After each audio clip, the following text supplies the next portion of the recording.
Bienvenida y bienvenido a esta nueva exploración. Hoy es martes, 26 de agosto de 2025, y hoy vamos a sumergirnos en extractos del Boletín Oficial del Perú. Para que nos hagamos una idea, es como el BOE español, pero claro, peruano. Un compendio de avisos legales, administrativos, económicos, bueno, de todo un poco. El objetivo hoy es desentrañar qué nos dicen estos documentos. Suelen ser bastante técnicos, ¿verdad? Pero queremos ver qué fotografía nos dan del momento legal y económico de Perú, desde movimientos empresariales grandes hasta, bueno, asuntos mucho más cotidianos. Vamos a ello. Pues sí, es una fuente fascinante. Porque, más allá de la formalidad que la tienen, estos boletines son como un espejo.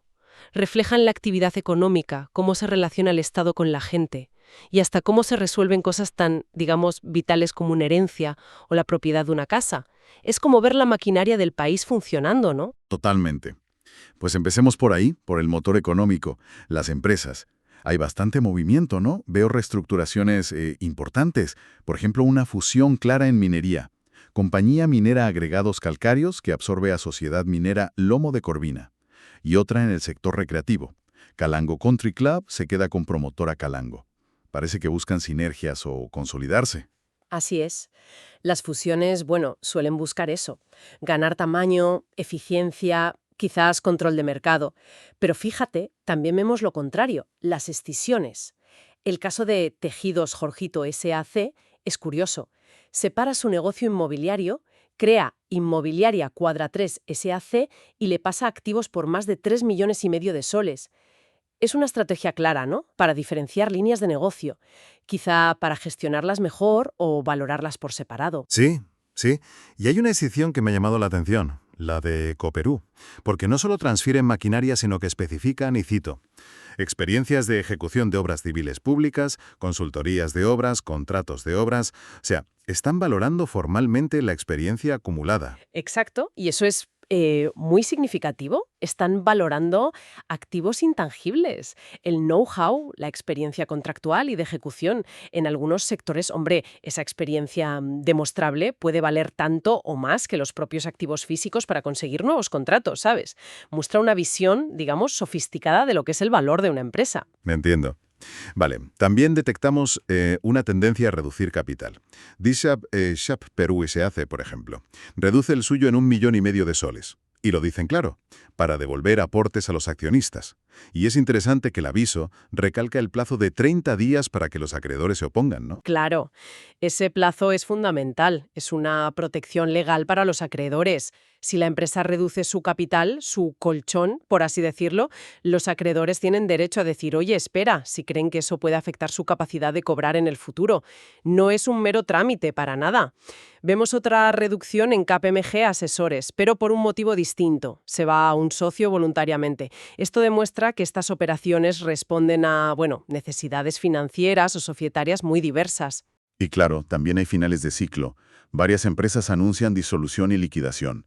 Geva Negocios Corporativos, Nimbisac, el Lonco SRL. Ah, y una cosa curiosa, Vantage Specialty Chemicals revoca un acuerdo previo de disolución. Parece que se lo pensaron mejor, ¿no? Podría ser, sí.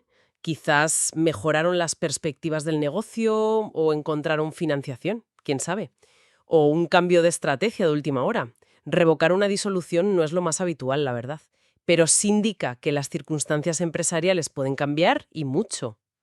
Y ya para cerrar este bloque de empresas, algo que se repite bastante hoy, la constitución de patrimonios fideicometidos. Los constituye Corfid Corporación Fiduciaria. Y lo llamativo es quién los usa, desde gobiernos regionales como Pasco o La Libertad y municipalidades, hasta empresas privadas como Inmobiliaria Tauro, Lima. ¿Qué nos dice esta popularidad de los fideicomisos? Pues nos dice que son herramientas tremendamente flexibles y útiles en Perú. Muy versátiles. Un fideicomiso básicamente permite separar bienes o flujos de dinero para un fin concreto, con un administrador, el fiduciario, que se asegura de que se cumpla ese fin. Para el sector público, pues puede ser una forma de garantizar la financiación o la ejecución transparente de proyectos. Para el privado, puede servir para estructurar inversiones, gestionar garantías, bueno, mil cosas. Que lo usen actores tan diversos confirma su importancia en el entramado financiero y contractual peruano. Muy bien, dejamos las estructuras corporativas y pasamos a algo más tangible, los inbormes. Y aquí encontramos situaciones, bueno, bastante complejas en las subastas. Hay una extrajudicial de una empresa en liquidación, Villa Andina Asac, es sobre un predio rural en Cajamarca. La tasación base supera el $1.000.000, pero Pero, y aquí viene lo interesante que decías, las cargas. Vaya tela. El aviso detalla hipotecas que suman más de 2 millones de dólares y encima varios embargos. Esto nos da una imagen cruda, ¿no? De una situación de sobreendeudamiento brutal o de un activo que sirvió de garantía para demasiadas operaciones fallidas. El contraste entre la tasación y la deuda es llamativo. Sí, es como una ventana a una historia económica complicada detrás de ese terreno. También hay una subasta judicial más, digamos, estándar, un inmueble en Ate Lima por algo más de $200.000. Pero lo que de verdad domina el boletín hoy en temas inmobiliarios es otra figura, la prescripción adquisitiva de dominio. La cantidad es enorme. Cierto, hay decenas de avisos, tanto notariales como judiciales. Personas e incluso una iglesia en Cajamarca pidiendo que se les reconozca legalmente como dueños de inmuebles que llevan poseyendo mucho tiempo. Y los casos vienen de todas partes. Lima, Trujillo, con varios contra una asociación de vivienda, por cierto, Cajamarca, Huancayo, Cusco, por todo el país. Entonces, a ver, ¿qué nos está diciendo esta avalancha de solicitudes? Que hay mucha gente intentando formalizar propiedades que ocupa desde hace años.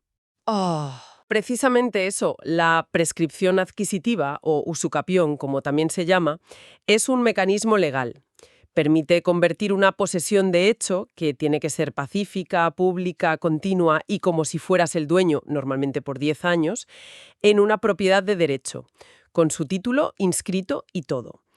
Su uso masivo sugiere dos cosas, creo yo. Por un lado, que existe una capa importante de propiedad informal o con títulos, digamos, imperfectos en el país. Y por otro, que este mecanismo legal es la vía que muchos encuentran para regularizar su situación. Es la herramienta que tienen. Tiene sentido. Es como si la ley al final reconociera que la realidad de la posesión, si se mantiene en el tiempo, pesa más que un título antiguo que a lo mejor se perdió o de un dueño que ya ni se sabe quién es. De hecho, a veces notifican a titulares desconocidos por edicto, ¿no? Exactamente. Refleja esa tensión entre la titularidad registral, la formalidad, y la posesión real, la que se ejerce día a día. Y esto se complementa con otros avisos que también vemos, como los de rectificación de áreas y linderos o ese de saneamiento catastral en Lima. Todo apunta a un esfuerzo continuo, tanto individual como quizá administrativo, por poner orden y claridad en el registro de la propiedad. Un tema recurrente. Muy bien. Hemos visto empresas y propiedades.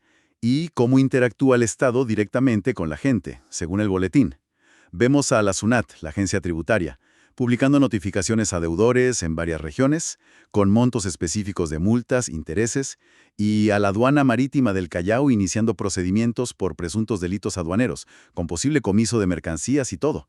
Parece la cara más coercitiva del Estado, ¿no? Mano dura. Bueno, es una de sus funciones esenciales, asegurar la recaudación fiscal y controlar el comercio exterior. Es vital para proteger la economía y cumplir las normativas. Las notificaciones por edicto suelen ser el último recurso, cuando no se puede localizar al implicado por otras vías. Muestran que la maquinaria administrativa de control y sanción está efectivamente activa. Pero el Estado también tiene otra cara, ¿verdad? Porque hay una cantidad ingente de resoluciones del Ministerio de Educación sobre becas, gestionadas por Pronavec. Y hay de todo. Gente que renuncia a la beca, suspensiones aprobadas, denegaciones de cambio de carrera. Pero sobre todo, muchas declaraciones de pérdida de beca. Y esto afecta a programas muy distintos. Beca 18 para zonas como el BIRRAEM, becas para educación intercultural bilingüe, para comunidades nativas amazónicas. Aquí vemos claramente la doble cara de las políticas públicas. Por un lado, un esfuerzo evidente por fomentar la educación superior y la igualdad de oportunidades, dirigiendo ayudas a colectivos específicos, a menudo vulnerables, es la función promotora del Estado. Pero, por otro lado, la gestión de esos programas exige aplicar normas, criterios de rendimiento académico, cumplimiento de condiciones. Y si no se cumplen, pues se pierde la beca. Las numerosas resoluciones que declaran infundados los recursos de reconsideración sugieren que la administración es bastante estricta aplicando esas reglas. Correcto. Muestra la tensión inherente a estos programas, la necesidad de ser inclusivos, de dar oportunidades, pero también de ser eficientes con los recursos públicos y exigir responsabilidad a quienes los reciben. Es un equilibrio delicado, sin duda. Y para cerrar este bloque de interacción Estado-ciudadano, algo que afecta a la identidad misma de las personas. El RENIEC, el registro civil. Hay multitud de edictos para rectificar actas. Los detalles son casi microquirúrgicos. Corregir un apellido materno compuesto que faltaba, quitar una tilde en un apellido, añadir un número de DNI que se olvidó en un acta de matrimonio. Aunque parezcan detalles mínimos, son absolutamente fundamentales. Un error en un acta puede complicar enormemente la vida. Para cualquier trámite, sacar un pasaporte, cobrar una herencia, casarse, acceder a servicios. La precisión del registro civil es la base de la identidad legal de una persona. Entiendo. La cantidad de solicitudes revela lo importante que es tener los datos correctos. Y quizá también que los errores ocurren, claro, y hay que pasar por la burocracia para arreglarlos. Incluso hay una impugnación de domicilio declarado en un DNI. Fascinante. Sí. Muestra la importancia del registro no solo para hechos vitales como el nacimiento, matrimonio o defunción, sino también para datos como el domicilio, que tiene implicaciones legales, electorales. Finalmente, el boletín también nos habla, aunque sea indirectamente, de etapas clave de la vida, a través de los trámites legales que generan. Y aquí destaca otra categoría muy numerosa hoy, la sucesión intestada. Efectivamente. Son los procedimientos para determinar quiénes son los herederos legales cuando alguien fallece sin haber dejado testamento. Vemos solicitudes de cónyuges, hijos, hermanos, para fallecimientos recientes, incluso de este mismo mes de agosto, y otros más antiguos, de nuevo por todo el país. Su gran frecuencia parece indicar que mucha gente fallece sin testamento en Perú, ¿no es así? Pues todo apunta a eso. La sucesión intestada es el camino legal por defecto, digamos, pero suele ser más lento y a veces más propenso a conflictos que cuando hay un testamento claro. Su prevalencia en el boletín podría reflejar, por un lado, la importancia de la familia y el patrimonio, claro, pero por otro, quizás una falta de cultura de planificación sucesoria mediante testamento o dificultades para acceder a ese trámite, no lo sé. Y como contrapunto al final de la vida, vemos también algunos avisos de constitución de patrimonio familiar. Familias que, digamos, blindan legalmente su vivienda principal. Es una figura de protección interesante, sí. Busca poner la vivienda familiar a salvo de futuros embargos por deudas del propietario. Hay excepciones legales, claro, pero la idea es esa, garantizar un techo, sobre todo pensando en hijos menores o dependientes. Es un acto de previsión, de seguridad familiar. Entonces, haciendo un poco de balance de este recorrido por el Boletín Oficial Peruano, ¿qué imagen nos deja? Hemos pasado de fusiones millonarias y fideicomisos complejos a, la lucha por formalizar una propiedad poseída durante décadas. De las notificaciones de impuestos a la gestión detalladísima de las becas y de la corrección de una tilde en un apellido a la gestión de una herencia sin testamento. Es un abanico enorme. Nos deja la imagen de un sistema legal y administrativo muy activo, sí, que permea casi todos los aspectos de la vida económica y personal. Vemos las grandes estrategias corporativas al lado de las preocupaciones más cotidianas de la gente, asegurar su propiedad, corregir sus datos, tramitar una herencia. Es un reflejo muy fiel, creo, de las dinámicas sociales, económicas y legales del país en un día concreto, como una instantánea. Cada aviso es una pequeña pieza de un puzzle enorme, ¿no? Sin duda. Y si tuviéramos que quedarnos con una reflexión final, quizás sería sobre esas dos figuras tan predominantes hoy, la prescripción adquisitiva de dominio y la sucesión intestada. La enorme cantidad de ambos trámites nos estará señalando quizá desafíos estructurales importantes en Perú. Desafíos relacionados con la facilidad para formalizar la propiedad inmobiliaria, por un lado, y con la extensión de la práctica de planificar la herencia mediante testamentos, por otra.